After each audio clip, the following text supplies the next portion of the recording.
খুব অসাধারণ মানুষ যারা, অনেক সময় আমরা দোয়া নিতে চাই না, এই বলেন না কেন দোয়া নিতে চাই না? আপনি কারো কাছে দোয়া নিতে গেছেন, খুব অসাধারণ মানুষকে জিজ্ঞেস করে তুই কি কি জীবনে করছিস, চুরি বাটপারি ধান্দাবাজি? নো, বলে তোমার জীবনটা সুন্দর হোক, তোমার জীবনটা ভালো হোক, জীবনে উন্নতি করো। ঠিক তেমনি করে আপনার সন্তান যেই অবস্থায় যেই পরিস্থিতিতে থাকুক, আপনার উচিত তাকে হচ্ছে উৎসাহিত করা, তুমি জীবনে অসাধারণ কিছু করো, ভালো কিছু করো।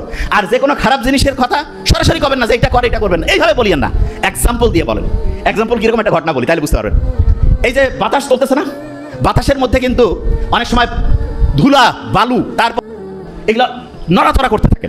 তো হঠাৎ করে উত্তরবঙ্গে এরকম বাতাস যখন উঠে তখন সেটাকে একটা স্পেশাল নাম বলে পসিয়া, এরকম একটা শব্দ আছে। এটার মানেটাকে একটু সহজ করে বলি। বাতাস উঠতেছে, এক জায়গায় একজন খুব জ্ঞানী মানুষ এবং তার চতুর্দিকে কয়েকজন তার স্টুডেন্ট বসে আছে। তাই জ্ঞানী লোকটা বলতেছে যে তোমরা কি মিষ্টি মন্ডা কিছু খাইতে চাও? ওই স্টুডেন্ট যারা আছে যে হ্যাঁ এটা হইলে খুব ভালো হয়।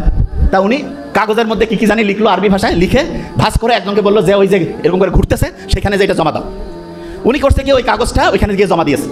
দেওয়ার পরে দুই একদম বক্স বৃষ্টি আর হচ্ছে যে ওইটাকে বলে যে হচ্ছে সন্দেশ চলে আসছে। আসার পরে তো সবাই খুব মজা করে খাইলো। ওই যে স্টুডেন্টকে দিছিল হাতের লেখা সে কিন্তু যাওয়ার সময় একটু দেখে নিছে।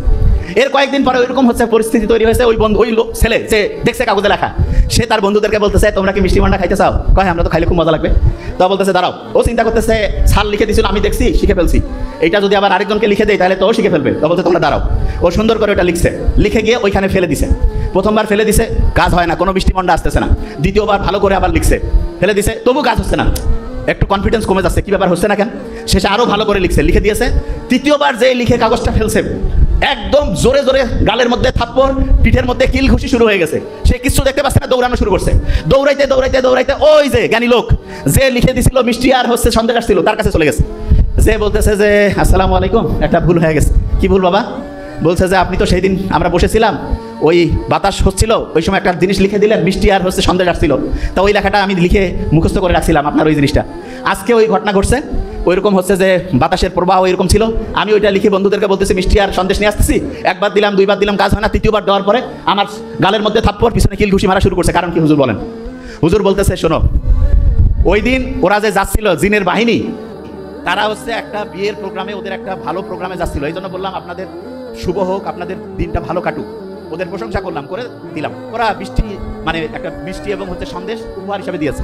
আর আজকে যে তুমি কাগজটা জমা দিয়েছো, ওই কাগজটার মধ্যে তুমি যা লিখছো, ওই দিন ওরা আজকের ওই দিনে ওরা হচ্ছে একজন ওদের খুব সম্মানিত লোক হচ্ছে মারা গিয়েছে, তাকে তারা জানাজা করতে যাচ্ছে। আর ওই সময় তুমি বলতেছো আপনাদের দিনটা খুব ভালো হোক। ওরা প্রচুর খেপে গেছে, ওদের একজন ভালো লোককে তুমি এরকম করছো, এই জন্য তোমার চর্চা শুরু করছে। এটা থেকে কি শেখা গেল? শেখা গেল একই জিনিস ভিন্ন সময় করা যাবে না। মানেটা কি? মানে হচ্ছে ছোট্ট বাচ্চা যারা আছো, তোমাদের ছোট্ট বয়সে তোমাদের একরকম কাজ, বড় যখন হবে তখন আরেক রকম। প্রত্যেকটার জন্য আলাদা আলাদা বয়স আল্লাহ সেট করেছেন। ছোট্ট বয়সে ছোট্ট বয়সে তোমাকে যেই কাজগুলো করলে তোমার ব্রেন ভালো হবে সেই কাজটা করতে হবে। বড় বয়সে যেটা একরকম, ছোট বয়সে আরেক রকম। কোন বয়সে কোনটা তোমার জন্য ভালো এটা অভিভাবক তোমাকে দিবে। তুমি যদি ভুল বয়সে ভুল কাজ করতে যাও তাহলে চট থাপ্পড় আর কিল ঘুষি খাওয়া লাগবে। বুঝা গেছে? এই ছোট মানুষরা বুঝছো, তোমরা লেখা দেখেই আবার কাগজ ফিকাই দিও না, তাহলে কিন্তু চট থাপ্পড় আর কিল ঘুষি মাথায় ঢুকছে?